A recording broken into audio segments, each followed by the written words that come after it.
Good afternoon and welcome to the Canadian Gaming Summit. My name is Carrie Cormos and I'm the Chief Marketing and Communications Officer for Gateway Casinos and Entertainment, and I'm also the Chair of the Canadian Gaming Association. On behalf of our Board of Directors and our CEO, Paul Burns, I'd like to officially welcome you to our virtual Gaming Summit and thank you for your participation over the next few days. As of this morning, we had over 700 delegates registered for the summit, which is great to see such strong participation and interest in the Canadian gaming industry. And sadly, while we were forced to gather for the summit virtually once again, we have an outstanding list of speakers and presenters assembled for you, which has been made possible through the generous support of our sponsors. Many thanks to our platinum sponsors, Evry and Nuvei, and our gold sponsors, IGT, Canby, and Katina Media. Since we last gathered for the summit, it has been a challenging year for many of us as we continue to struggle with endless Zoom calls, working from home, closed schools, and also many closed and restricted businesses in the gaming industry. It is a year that has also, though, really underscored the importance of having a strong national industry association to advocate for our industry and our businesses when confronted with a historic challenge like COVID-19. Throughout the pandemic, the CGA has worked tirelessly to participate in the dialogue and fight for reopenings, support programs for our employees and businesses, and to ensure that the gaming industry is included in relief measures from all levels of government. We have organized local mayors, participated in consultations, and aligned members to advocate for the important jobs and investment our industry represents. However, the past year also presented real opportunity for us as well. The opening of the iGaming market in Ontario has been an initiative that the CGA continues to support, and we are pleased to participate in the government's ongoing consultation as they work to finalize their iGaming framework. We have also been on the forefront of shepherding Bill C-218, the Safe and Regulated Sports Betting Act, through the Canadian Parliament and Senate. As many of you that are participating today know, the fight to legalize single event wagering has been long and difficult, but we are almost at the finish line. So please everyone keep your fingers and maybe your toes crossed over the coming days because we are almost there. The CGA has also set up a number of committees for our members to participate in to discuss and shape important emerging topics like cashless wagering and sports betting regulations. If you or anyone in your organization would like to participate in the committee work, please reach out to Paul or me, and we would be happy to get you connected with these initiatives. So as we look forward to the summer ahead and the country reopening, we have much to be optimistic about. With the support of our government partners, there's real opportunity for growth and innovation in the Canadian industry. Lastly, for our new members that are joining us today, I'd like to say thank you for joining the CGA. We appreciate your support.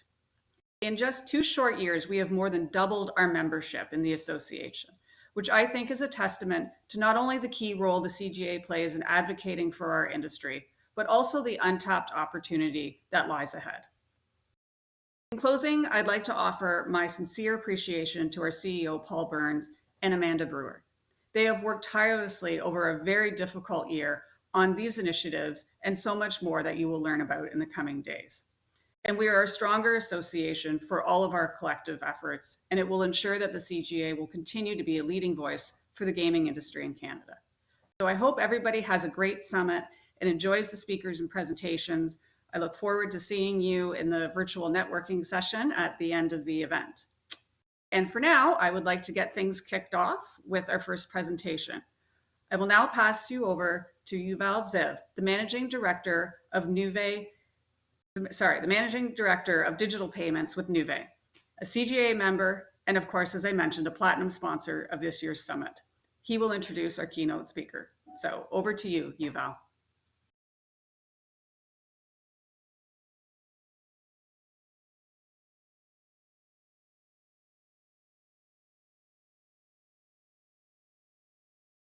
Thank you for the very warm welcome and introduction, Paul. Good day, everyone. My name is Yuval Ziv, Managing Director of the Digital Payments at Nuvei. Nuvei is proud to support the 2021 Virtual Canadian Gaming Summit as a platinum level sponsor. We have been an international leader in the iGaming and sports betting space for nearly 2 decades.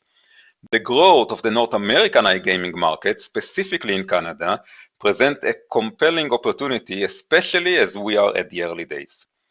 By leveraging our payment technology and industry expertise, Nuvei in particular has helped operators maximize conversion, improve acceptance rates, and enhance security all through a single proprietary platform.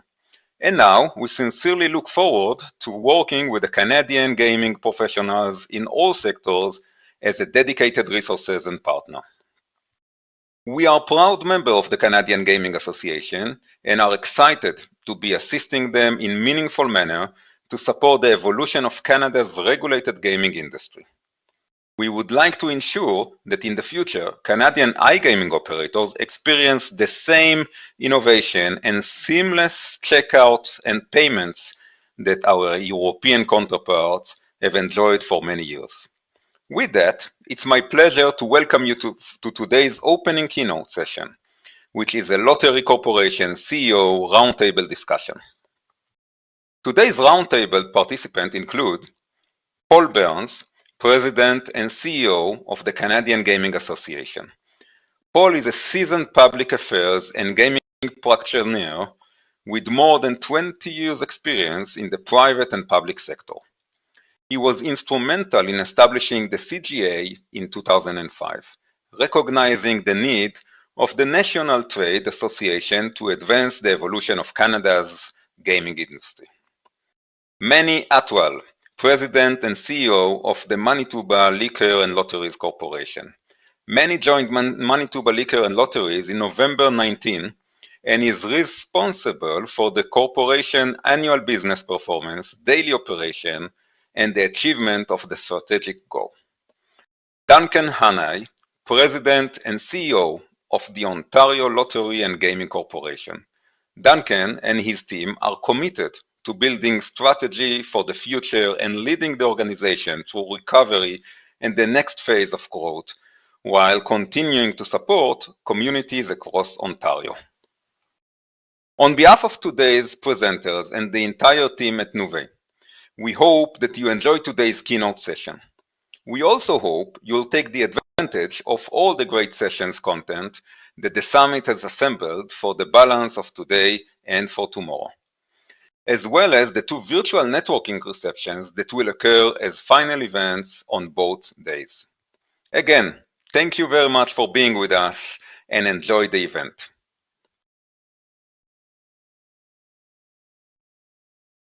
Good afternoon and welcome to the opening plenary for the 2021 Canadian Gaming Summit. We're virtually with you this year, unfortunately. It's always a great time when we're able to gather once a year as an industry, but unfortunately for the last couple of years, that's not been possible. So we look forward to 2022 when we can all be in the same room. But this afternoon, we've got a kickoff with a great discussion we're going to have. We've obviously seen a lot of challenges in the last 15 months and a lot of hardship that's come with employment loss from our casino workers, especially the challenges in the retail lottery sector, having to try and maintain sales at the time of social distancing and enhanced cleaning and a lot of other challenges from that sector, and the opportunity that's come from our online space. So I wanted to start things off today with a discussion with two leaders in Canada's gaming industry, Manny Atwal, President and CEO of Manitoba Liquor Lotteries, and Duncan Hannay, President and CEO of Ontario Lottery and Gaming. Manny joined Manitoba Liquor and Lotteries in November 2019. And prior to that, Manny was Vice President of Sales and Marketing and Strategy for Standard Aero's Global Helicopter Program. He was with the International Aerospace Company for 27 years. Duncan joined OLG in October of 2020.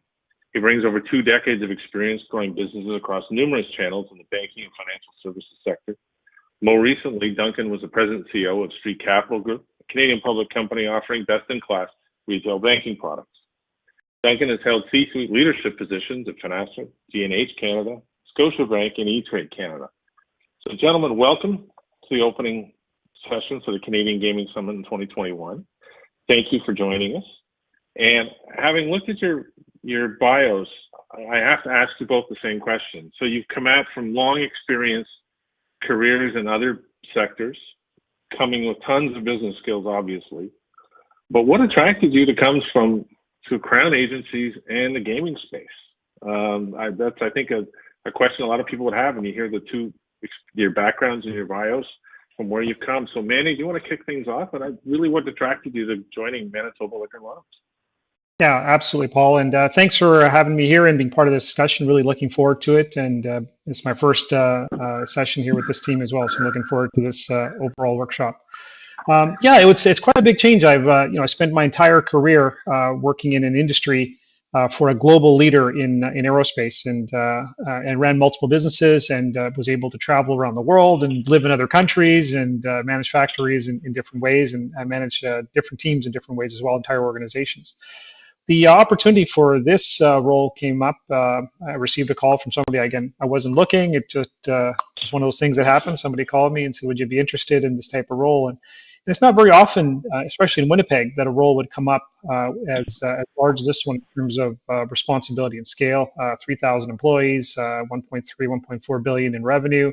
And going into a completely different area. I did a lot of B2B in my previous role, and but here working in more of a retail environment, whether it's in our liquor side or our gaming side, just a new challenge, something different to do. And I know there's a lot of things that we learned and we did on the aerospace side, how to run businesses, and try to bring that over and apply that to the retail side here.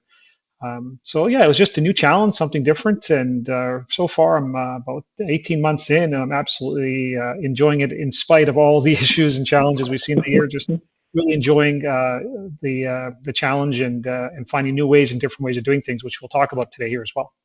Yeah, Duncan, you obviously come with a lot of experience from, especially on the technology side in the financial services sector. Some obviously retail experience through E-Trade Canada. What brought you to the OLG? Well, thanks, Paul and Manny. Great to join you as well. Appreciate the opportunity. I think a similar story in a sense that I was really, fascinated by the business, and I think like most sectors, gaming is undergoing something of a digital transformation in and of itself. Business transformation and digital in particular.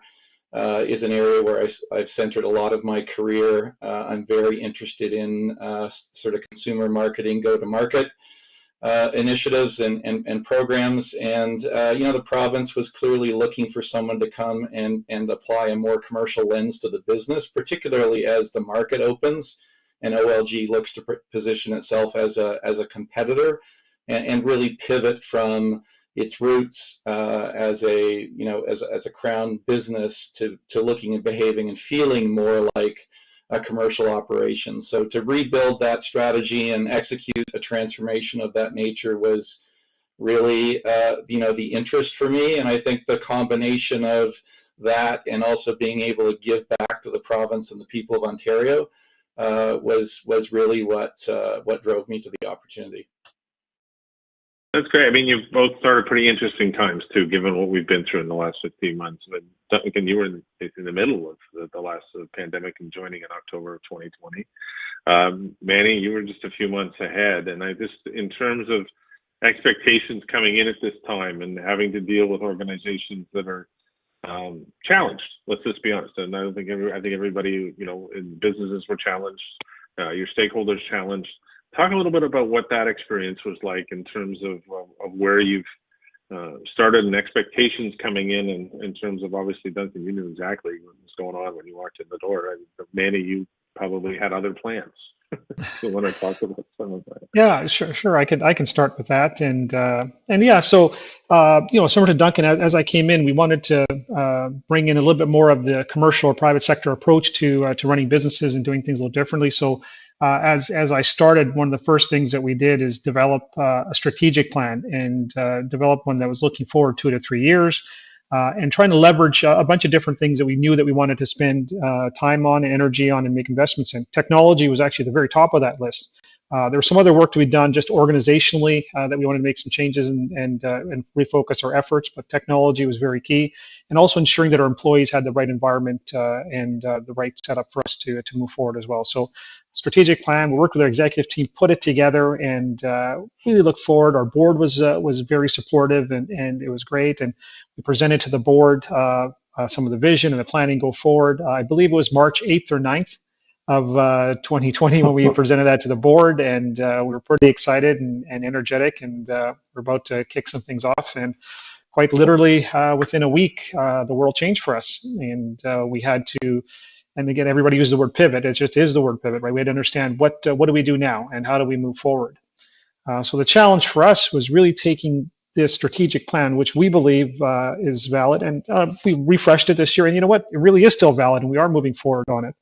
And then how do we manage that through this process? And there's so many unknowns, especially for that first couple 3 weeks, and then the first month or month and a half. Just information was changing daily, and it was impacting our business. We had our casinos shut down. We were planning to have our VLT network shut down and open, and shut down and open, and a lot of other operational elements to keep our customers and employees safe that we had to go through. But what we did try to look at that is, okay, what's the opportunity? How do we move forward? And what can we do?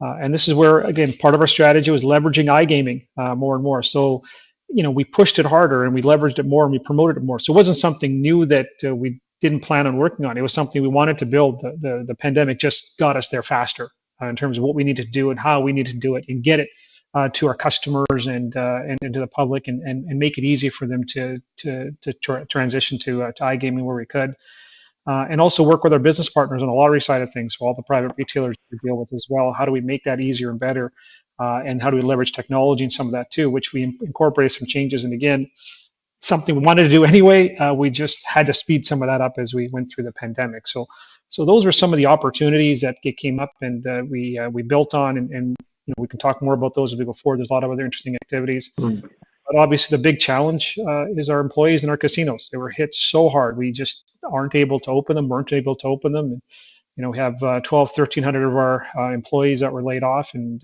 trying to manage that is very difficult, and trying to find ways to help move forward for some of these individuals is hard as well. So we had a little bit of fortuitous there, as we're part of the liquor organization as well, and we were able to move 135 employees to the liquor side to help with extra cleaning and PPE support, and actually be able to do that, to leverage some of that as well. But still, it's a tough time back then. It was a tough time throughout the year, and we continue to try to work with that group.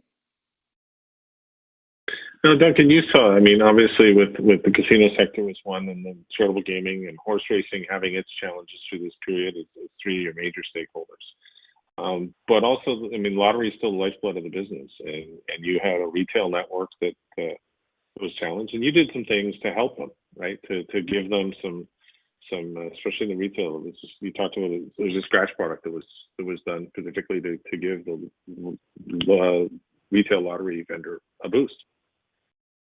Yeah, there was certainly some seismic shifts in our business, and with casinos being closed and really creating about a $4 billion hole in our P&L at the end of the day, and then all of the the downstream impacts of that from jobs to the impact on retailers. So about a month into the pandemic, about 2,000 of our 10,000 retail points of distribution were closed. And the retailers were, on the other hand, very much on the front lines of the pandemic, and so part of our effort to support our stakeholders and our business partners included doing something to support kind of this buy local construct. And so when we launched our instant Plinko game on January 1st, which is a really fantastic new scratch product that combines not only the benefit of traditional scratch play with an in-store experience, and then an in-prize center experience where you actually have the chance to drop a real Plinko chip on a Plinko board. We coupled the launch of this innovative new product with a buy local theme, whereby during our first quarter of sales, we delivered back all of the profits from that product to our retail partners.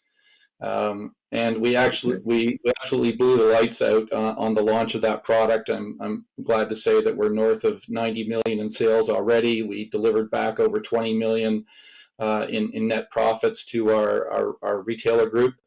So it was a great initiative. We've got a lot of momentum under the product, so it was a win-win situation for us. And among the other activities that we're doing to support our partners out in the marketplace, this was a nice way to give back to the retail group. No, it's a fantastic exercise because I know it did a lot of success. And I guess when you look at the customer in this, is another phase of obviously channels get closed, casinos are closed, so I still want a game, I still want to buy my lottery tickets from my local retailer, I don't feel like going out. Obviously, I've heard, anecdotally some big shifts in numbers from certain jurisdictions into the online space. I mean, I know the casino sector went from like 9 billion to about 900 million nationally, which is dramatic, and it's still reeling from that. But there are some positives, and there's lots of opportunity that came with this. So, I wanted to talk about some of that because I think you saw big shifts. You had to react to, more demand for your platforms and products through that. Talk a little about that, your customer, maybe how your vendors helped you out through that period too, because I'm sure it was challenging on everybody. Okay, Duncan, do you want to start?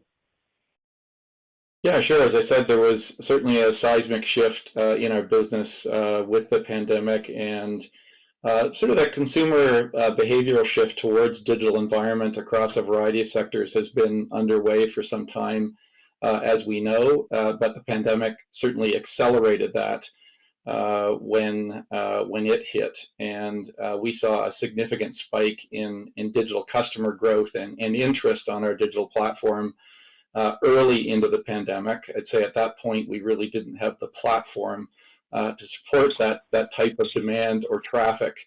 But certainly the shift towards digital has accelerated. We have since launched a new digital foundation and platform in the business, which has materially improved the overall customer experience and our ability to integrate new games and products. And we're now executing on a roadmap to accelerate the delivery of new games. Of course, we've got lottery available on the platform, and it's seeing steady growth in sales. Our overall, our digital sales are up 150% from the start of the pandemic, which is great. We're actively launching and integrating new games and new game providers on our iCasino catalog. And we're moving ambitiously towards more games. Live Dealer is on the roadmap. We'll have a major sports betting solution that will launch by the start of the NFL season, which we're very excited about. It'll be single event wagering ready. So we've got an ambitious roadmap and a journey of transformation that will really put us in a position of being much more competitive in that digital environment, which we think will continue to grow in terms of gross gaming revenue in the years to come. Fantastic. Manny, do you want to? Yeah, absolutely. I think we echo some of the things that Duncan's been talking about. But for us, three of your major stakeholders. But also, I mean, lottery is still the lifeblood of the business, and you had a retail network that was challenged, and you did some things to help them, right? To give them some, especially in the retail. You talked about it. There's a scratch product that was done specifically to give the retail lottery vendor a boost. Yeah, there was certainly some seismic shifts in our business, and with casinos being closed and really creating about a $4 billion hole in our P&L at the end of the day, and then all of the the downstream impacts of that from jobs to the impact on retailers. So about a month into the pandemic, about 2,000 of our 10,000 retail points of distribution were closed. And the retailers were, on the other hand, very much on the front lines of the pandemic, and so part of our effort to support our stakeholders and our business partners included doing something to support kind of this buy local construct. And so when we launched our Instant Plinko game on January 1st, which is a really fantastic new scratch product that combines not only the benefit of traditional scratch play with an in-store experience and then an in-prize center experience where you actually have the chance to drop a real Plinko chip on a Plinko board. We coupled the launch of this innovative new product with a buy local theme, whereby during our first quarter of sales, we delivered back all of the profits from that product to our retail partners.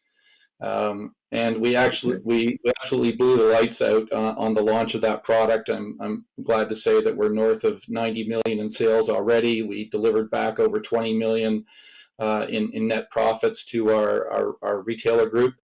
So it was a great initiative. We've got a lot of momentum under the product, so it was a win-win situation for us. And among the other activities that we're doing to support our partners out in the marketplace, this was a nice way to give back to the retail group. No, it's a fantastic exercise, because I know it did a lot of success. And I guess when you look at the customer in this, it's another phase of obviously channels get closed, casinos are closed, so I still want a game, I still want to buy my lottery tickets from my local retailer, I don't feel like going out. Obviously, I've heard, anecdotally, some big shifts in numbers from certain jurisdictions into the online space. I mean, I know the casino sector went from like 9 billion to about 900 million nationally, which is dramatic, and it's still reeling from that. But there are some positives, and there's lots of opportunity that came with this. So, I wanted to talk about some of that, because I think you saw big shifts. You had to react to, more demand for your platforms and products through that. Talk a little about that, your customer, maybe how your vendors helped you out through that period too, because I'm sure it was challenging on everybody. Okay, Duncan, do you want to start? Yeah, sure. As I said, there was certainly a seismic shift in our business with the pandemic, and sort of that consumer behavioral shift towards digital environment across a variety of sectors has been underway for some time, as we know, but the pandemic certainly accelerated that when it hit, and we saw a significant spike in digital customer growth and interest on our digital platform early into the pandemic. I'd say at that point we really didn't have the platform to support that type of demand or traffic. But certainly the shift towards digital has accelerated. We have since launched a new digital foundation and platform in the business, which has materially improved the overall customer experience and our ability to integrate new games and products. And we're now executing on a roadmap to accelerate the delivery of new games. Of course, we've got lottery available on the platform, and it's seeing steady growth in sales. Our digital sales are up 150% from the start of the pandemic, which is great. We're actively launching and integrating new games and new game providers on our iCasino catalog, and we're moving ambitiously towards more games. Live Dealer is on the roadmap. We'll have a major sports betting solution that will launch by the start of the NFL season, which we're very excited about. It'll be single event wagering ready. So we've got an ambitious roadmap and a journey of transformation that will really put us in a position of being much more competitive in that digital environment, which we think will continue to grow in terms of gross gaming revenue in the years to come. Fantastic. Manny, do you want to? Yeah, absolutely. I think we echo some of the things that Duncan's been talking about. But for us, we have a platform partner with BCLC, so ours is PlayNow.com, and so we leverage that platform and work with them as on a partnership, which has been outstanding and been a great partner to work with and deal with on this in this as well. Prior to the pandemic, as the pandemic hit, it impacted all of us the same way. But I'll say that. We had certain requirements and needs for our customers. We needed to get up and running as our casinos were shut down and get our customers transitioned over to some of the live games they had, the casino games they had on our network here. And BCLC came through and worked with us and got us up and running fairly quickly. And we did have, in a typical week, you'd have X number of customers sign up. But, as the pandemic came on, we saw that increase by 8 to 10-fold. Terms of signups, and then active players, we also saw that increase by almost 10 times compared to what we would normally have. In some weeks, it was 15 times. So people were making the transition. People were heading over to our online platform, which is great. And we really try to promote that and build that brand within the province here for our customers. And I'll say, the success has been great. And I also feel, next thing our team feels, that will be a permanent transition for some of these customers that have moved over to an online platform. Some certainly will come back and to our bricks and mortar and some of these other options that we'll have, but we truly think there'll be a portion that will stick to the online platform and continue to be part of that as we, refine the platform and make it, keep refreshing it and staying on top of it, which we've been able to do so far. So we're pretty excited about moving forward on the digital platform here. And, as at least in Manitoba, we had to shut down pretty much every part of retail except truly essential services. So a lot of our lottery ticket retailers had to shut their doors as well. And again, working with our team here, we were able to get lottery ticket sales online in a matter of days, and people again transitioned over to that as part of our online platform and our online offering. And again, they stayed there even when retailers opened up. We saw some portion or some percentage stay there as well. So we're probably going to see 10% of the customers that transitioned over stay 100% now on the online platform, which means kind of 90% will move back to the bricks and mortar, or we'll start to see some of the offerings increase there as well. And again, similar to Ontario here, we're looking forward to the sports betting increase in terms of potential and marketplace, and we're very much ready to launch that on our online platform there as well when we're able to. That's great. No, we're working hard to make sure. Hopefully, we're only a few weeks away from that happening. The Senate is doing their work, and we're grateful for it.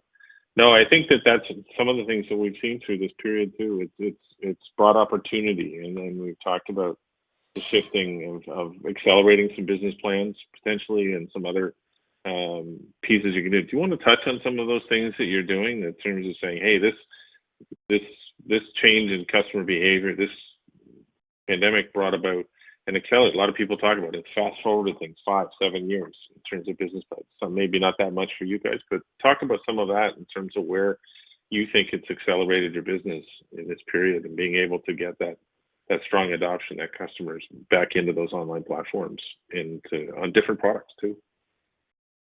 Duncan, do you want to? Yeah, sure. Happy to get started. As I said, I came into OLG with a transformation mandate. We have recently embarked on what I call a bold new strategy, which we call Game On. And this is really transforming our business and our digital proposition to being and positioning OLG to be a gaming leader, a market leader in the province for many years to come. Obviously, we're going to play to our strengths. We've got a dominant, trusted brand in the marketplace. We have a host of different assets that we can lever. And we've got unparalleled scale and reach with our broad fleet of terminals, our land-based gaming operations, and our core lottery business.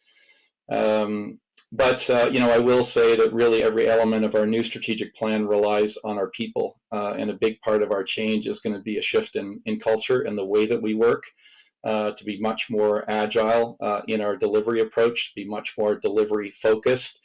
And so part of this shift for us is about transforming the way that we work, how we can accelerate our ability to bring product to market, and really transform our business. But on the digital front, as I said, we've got a new digital foundation, but really at this point, we're going to strengthen and invest in our in-house development capabilities, partnering more broadly with operators and service providers in the sector to really bring and close the gap in our digital product today versus the very sophisticated competition that's both in our market today and coming to market. So as I said, accelerating iCasino, bringing live dealer, launching a comprehensive sports betting solution that will also connect into our retail, and continuing to really position for high customer growth in digital.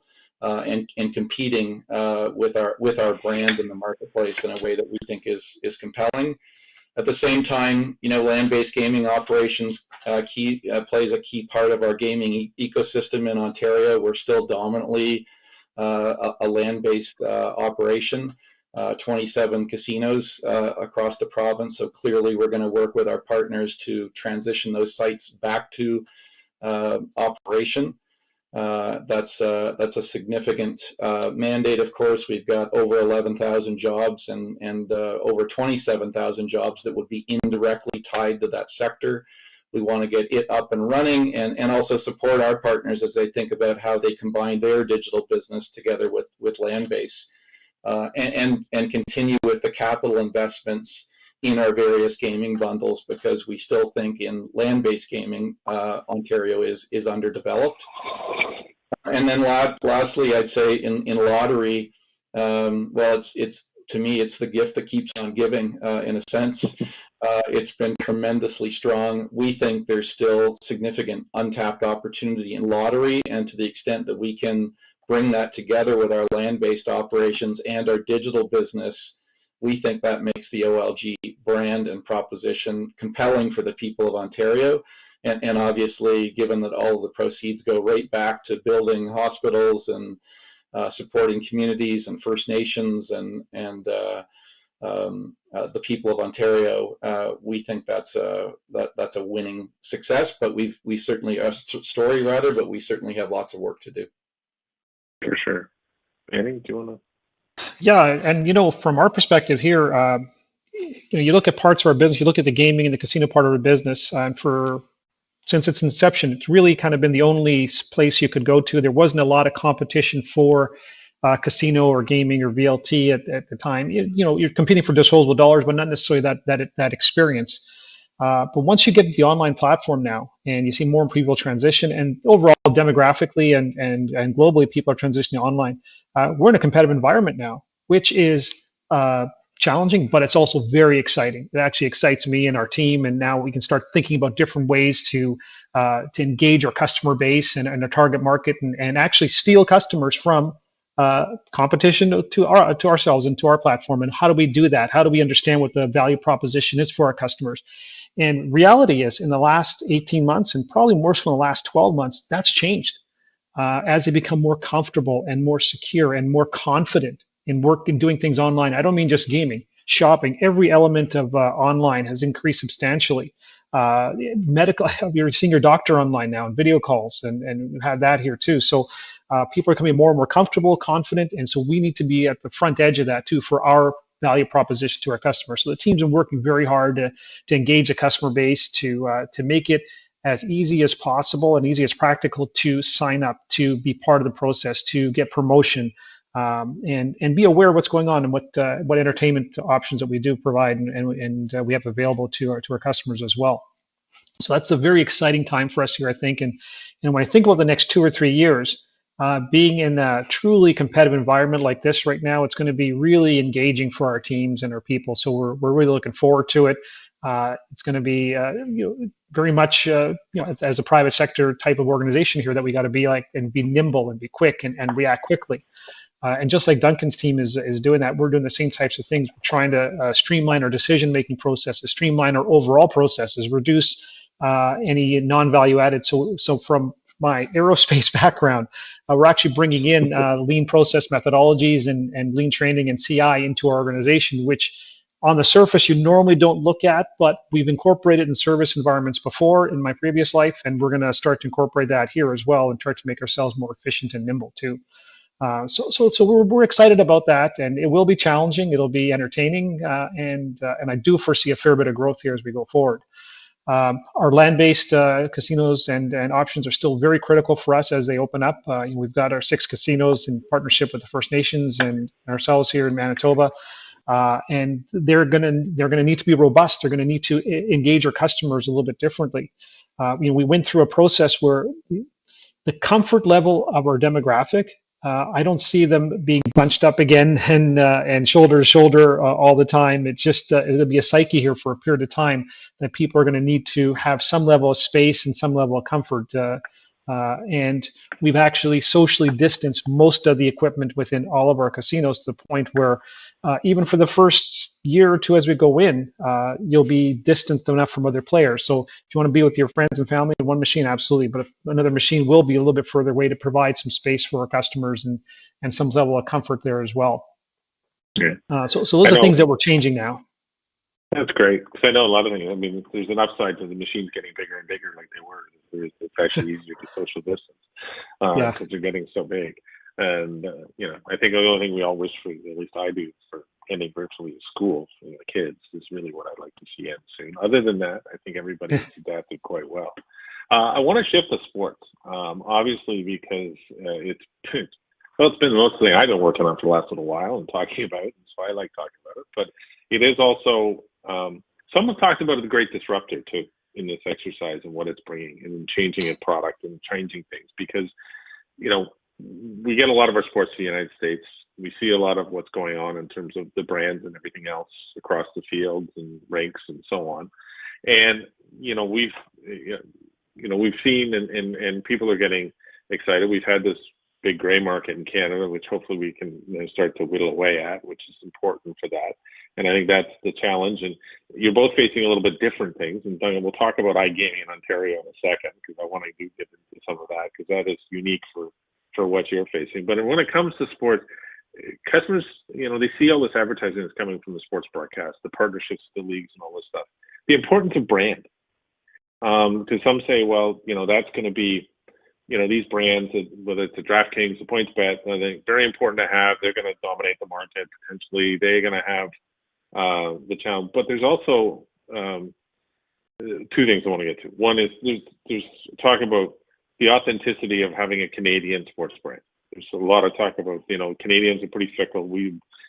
Sports is bet on differently. It's different from Western Canada, Eastern Canada, from Southern United States to the Northeast, from country to country across Europe. And we got to find our own way in some ways with some of this stuff. And I think that, that importance of brand or creating that experience for these customers that are coming, I think, can you talk a little bit about how you're looking at some of that and seeing that, these companies are in big competition for customer acquisition in the United States and some of the jurisdictions, and a lot of those are, I would call them greenfields, as some say. Canada is not so greenfield because of the gray market and some of the challenges. But I just wanted to get your thoughts on some of that.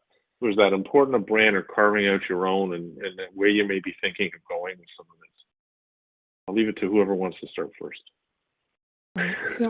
I'll start, and then Duncan can go on with the OLG changes there as well. But for us, absolutely, brand is critical. And as Canadians, you already said it, we watch a lot of U.S. Media, U.S. television, U.S. sports, and we're getting the U.S. commercials in a lot of cases as well, where the bigger brands are promoting. And even when you watch Canadian television, whether it's Sportsnet or TSN, and you're watching the sports, you get a lot of the bigger brands or the gray market brands that are really promoting their sites and what they're offering. What I found interesting when I first took on the role, and we were really promoting iGaming, I was talking to my peer group and a lot of my friends. I'm not a big gambler when it comes to games or wager, but some of my friends are, and most of them didn't realize what the gray site was relative to the non-gray site. So right away, there's an education process that we wanted to try to address and understand, to try to explain to the customers, hey, there's a difference between our PlayNow.com platform and these other ones that are non-Canadian and overseas and not necessarily regulated the same way. And there's some challenges there to get through and how you deal with that. So there's an education process, I think, that needs to happen as part of our brand that we want to try to build and grow out there as well. And we absolutely need to find ways to compete with them on sports branding, whether it's in Manitoba, the Bomber Stadium or the Bell MTS Ice Center, and what we do and how we try to do that and get those fans to recognize our brand and get onto our platform. So there's definitely work for us to do there, while we're trying to compete with the people with the bigger pockets and deeper pockets, and they're going to throw some money out the table and look for that brand and recognition. So that's something we're working on, and we're actually in discussions with our key sports franchises to understand how that can work and what that can look like. But certainly in Manitoba, there is going to be an emphasis on educating the customer base as to what PlayNow is versus other ones, and why the gray market may not be the best option for them if we have the same offering or a similar offering or something very easy on PlayNow.com. And when I asked my friends and peers, why are you switching, why you're in these networks and not PlayNow, they said, well, it was easy. It was simple. So we need to make sure that the process for our customers, while following all the regulations, rules that we have to, and making sure it's a safe environment, is easy and simple for them as well. So those are the things that we're working with our provider on and trying to push that. And I think as we look at the future here, the wager is much more sophisticated today than they were 5 years ago or 3 years ago. In-game betting, not just single event, but in-game betting, in-game changes. Those are going to be some of the things that'll engage customers And I think that's where we need to make sure we're ready to play and be ready for that as well.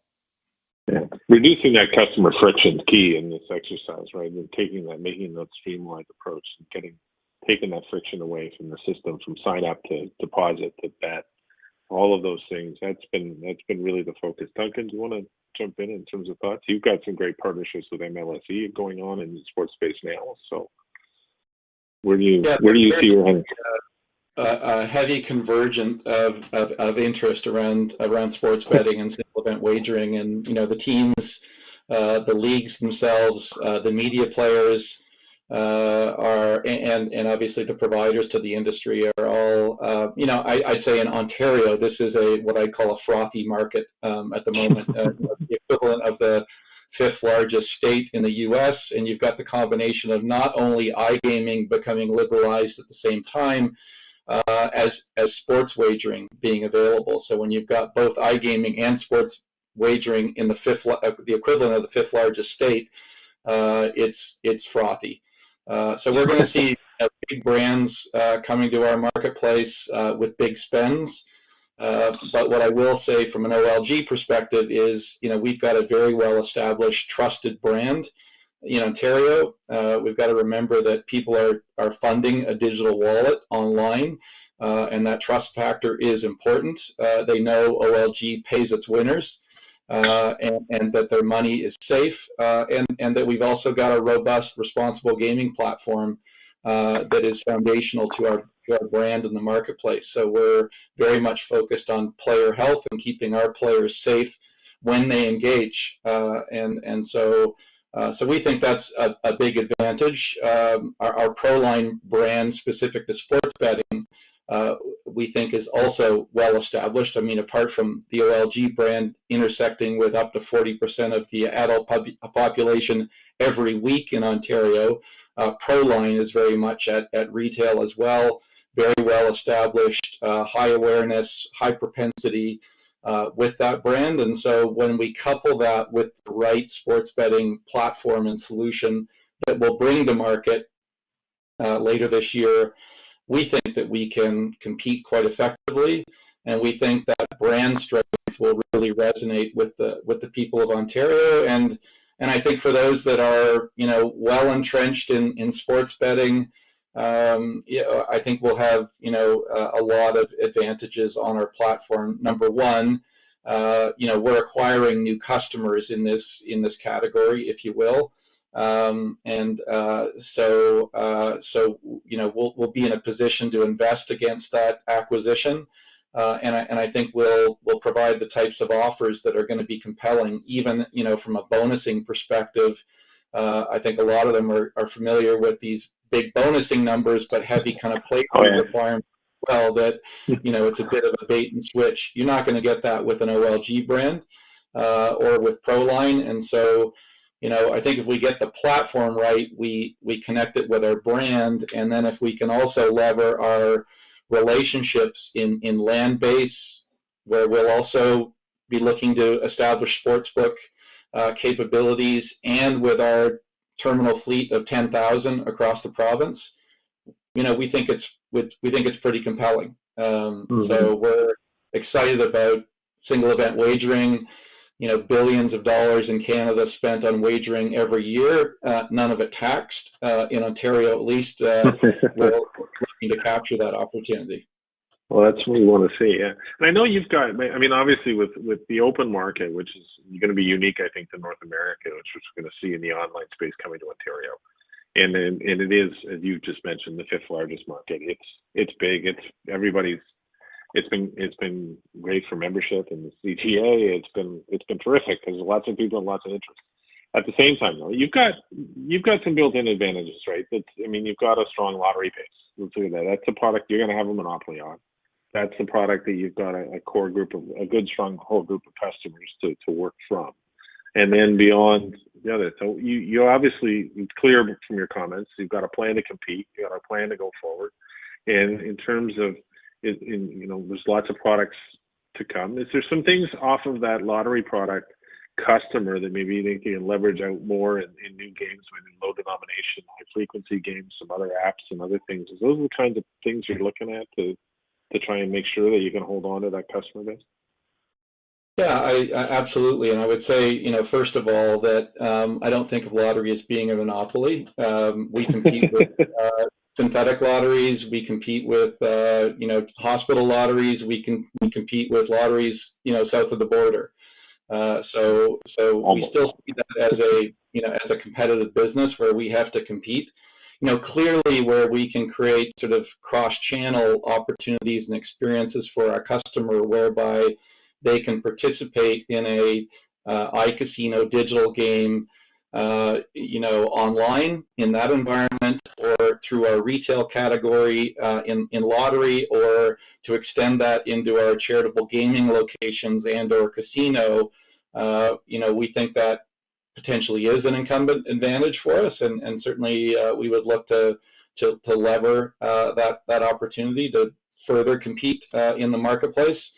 Certainly our competition that's coming to the market will have other advantages over us, given the global scale of their platforms and the sophistication of their marketing and so forth. But we think we can deliver a really compelling cross-channel experience for our customers, and we think that also equates and translates very well for our partners in casino, in retail lottery, in charity, in First Nations, in the host communities where we revenue share. So that's why I get particularly excited about the business, and kind of why I came to OLG, because I think there's this massive opportunity in a way that'll give back to the people of Ontario in a very rewarding way, we hope. That's great. So, as we've obviously seen lots coming, lots going on. I want you to a little bit of prognostication in terms of looking ahead. I mean, obviously we've been through a lot in the last 15 months in the industry, but it's created a lot of opportunity. And you've talked about today how your organizations have met and adapted to the change and challenges, and that's key to success moving forward. So I just wondered if you wanted to share a little bit of where you think we're going to be, say, 12 months from now, when we hopefully gather in person for the Canadian Gaming Summit somewhere in the country, and have this discussion and meet in person of where we've been and kind of where do you think we're going to be in that 12-month period and looking forward? Manny, do you want to look at I can start. I'll do that. I think to say we will be right where we were prior to the pandemic would be a false statement. That's not where we're going to be. We're going to be someplace further along, I think, in the grand scheme of things. In particular, when it comes to the online experience, the gaming experience from working with your iGaming network. But when you start looking at your casinos and casino-related products, I think we're also going to be in a stage where we're going to need to make sure that we have our customers feel safe. In Manitoba, the demographic for people going to the bricks and mortar casinos is a little bit older, and which certainly during the pandemic has been harder hit in terms of the impact of the pandemic to them. So we want to make sure that they feel safe, and we're doing the right things to make them feel safe and comfortable, and have the right offering for them for their entertainment, and provide them the right venue for their gaming. So I feel pretty confident we'll be in a good spot. I feel pretty confident we're going to be in a spot where we're going to see some interesting changes to our business. We've taken a note here, and we've introduced the concept of stadium gaming, that we are ready to kick off our casinos the minute we can open. We've actually made the changes. So one of the things that we did do while we were shut down is we made some infrastructure improvements and HVAC improvements and all that type of stuff you can not normally do too easily when you have your casinos open. And we introduced stadium gaming. So we've got that concept going now as well. So I think we're going to see some nice pickup in those areas. I think we'll see some great feedback from customers there.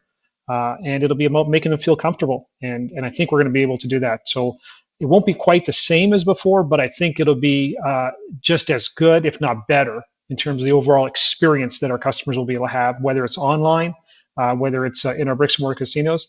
And certainly as we look at the sports betting and lottery products and that too, I think that'll be a lot more engaging for our customers. And we're pretty excited about where that's going to be. That's great. Duncan. Well, I'm probably the wrong guy to ask, because I would have prognosticated that our land-based operations, including our casinos and charitable gaming halls and horse racing tracks, would be open at this point. And unfortunately, I have a plan that said that they would be. Now that plan calls for an 18-month recovery to get us back to sort of pre-pandemic levels. I think frankly, Paul, 12 months from now, that our land-based operations are going to be back up to full capacity. I'm confident in that, barring a fourth wave. I'll qualify that by saying I'm an optimist, but I'm really confident with the measures and practices and protocols that our partners have put in place to ensure a safe return to play for the gaming public. I think digital is going to continue to grow in our business at double or triple digit growth rates. So very optimistic about that. I frankly think the opening of the market in Ontario only supports growth in that market and creates opportunity within our business. And as I said, I think lottery still has some runway. Not the least of which is to continue to deliver lottery across digital as well as all of our retail locations. So I'm feeling very bullish, very confident that the business will return, and I think the opportunity to deliver these cross-channel experiences, across between land-based and digital and retail, is going to be quite compelling for to capture more of this discretionary entertainment spend of the consumer here in Ontario, especially in a post-pandemic world. Terrific. Well, gentlemen, I'm going to leave it there because we're almost out of time.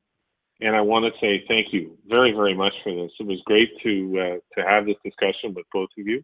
Chance to share the thoughts and experiences from your organizations over the last 15 months and where we're heading.